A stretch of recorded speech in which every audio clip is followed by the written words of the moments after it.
الحمدللہ ثم الحمدللہ رب العالمین۔ مسلم معاشرہ تعلیم یافتہ، حساس اور جفا کشی کی طرف مائل ہے۔ کسی بھی سماج کے لیے یہ تین چیزیں کامیابی کا جوہر تصور کی جاتی ہیں۔ یہ بات بالکل سچ اور حق ہے کہ ہماری تاریخ بڑی تابناک اور فاتح رہی ہے، مگر صرف ان چیزوں کے بیان کرنے یا خوش فہمی میں مبتلا ہونے سے کام بننے والا نہیں، کام چلنے والا نہیں۔ ہر فرد کو اپنے حصے کا کام خود کرنا ہوگا۔ صرف علماء قائدین پر تنقید کرنے سے کوئی فائدہ نہیں ہے۔ ایک دوسرے پر ذمہ داری ڈالنے سے زیادہ اچھا ہوتا کہ ہم خود ذمہ دار بن کر اپنے اور قوم کے کاموں میں دلچسپی کا مظاہرہ کرتے ہیں۔ ہر کوئی چاہتا ہے کہ مسلم معاشرے کے اندر تبدیلی آئے۔ یقیناً بدلاؤ اچھی چیز ہے، چینج ہونا اچھی چیز ہے، مگر اس کے لیے پہلے خود سے شروعات کرنی ہوگی۔ سپنے بار بار ٹوٹیں، اس سے کوئی خاص فرق نہیں پڑتا۔ حوصلہ کبھی نہیں کمزور ہونا چاہیے۔ جرأت انکار کا جذبہ بہرحال رہنا چاہیے۔ انشاءاللہ یہی جوہر آپ کو آپ کی منزل تک پہنچائے گا۔ مسلمان ہونا کوئی معمولی بات نہیں ہے، بہت کٹھن ہے، بہت مشکل ہے۔ پیدا ہونے سے لے کے مرنے تک پوری زندگی آزمائش میں گزرتی ہے۔ ہمیشہ مورچے پر کھڑا رہنا پڑتا ہے۔ خطرے کا کھلاڑی سمجھو تب قرآن کی خوشخبری ہے، وَلَا تَهِنُوا وَلَا تَحْزَنُوا وَأَنْتُمُ الْأَعْلَوْنَ إِن كُنتُم مُّؤْمِنِينَ۔ غمگین نہ ہو، غمزدہ نہ ہو، تم ہی ہمیشہ بلند و بالا رہو گے، عرفہ و اعلیٰ رہو گے۔ قرآن نے ایک شرط لگائی ہے، ان کنتم مومنین، اگر تم مومن بنے۔ مشن اور مقصد سے چپکے رہنا ضروری ہے۔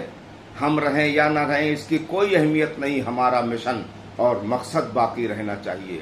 اگر ہمارا مشن اور مقصد زندہ ہے تو ہم مرنے کے بعد بھی زندہ ہیں، اور اگر ڈر گئے، جھک گئے، مان لیا تو پھر چاہے عرب کے کمظرف عیاش بزدل شیخوں کی طرح سونے چاندی کے برتنوں میں کھانا کھلانے والے ہوں، مردہ ہیں۔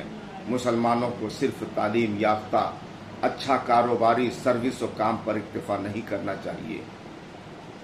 اپنی سیاسی طاقت کو بھی یکجا و مضبوط کرنا ہوگا۔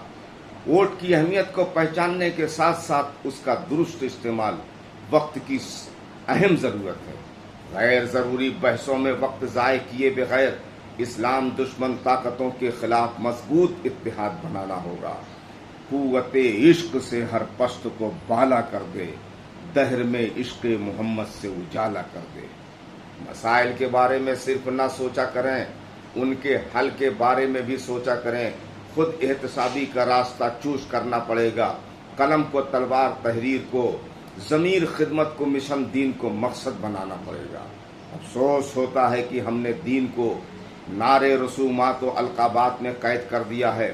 وہ قوم جو کتاب و قلم، درس و تدریس سے جنت کا راستہ تلاش کر رہی تھی، اس قوم کو شعور دینے کی ضرورت ہے، نہ کہ غیر ضروری چیزوں میں الجھائے رکھو۔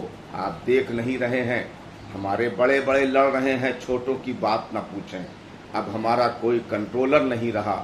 قوم کے اشراف اگر پسماندہ مسلمانوں کی فکر نہیں کرتے تو پھر ہم ضرورت سے زیادہ انہیں عزت کیوں دیں؟ زندہ باد زندہ باد کیوں چلائیں؟ اگر دست بوسی، قدم بوسی سے مسائل حل ہو جائیں تو حل کر لیں، اچھی بات ہے۔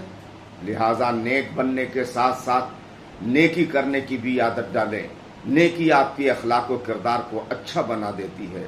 میرے حضور کی ایک حدیث پر عمل کرنے سے پوری دنیا میں انقلاب برپا ہو سکتا ہے۔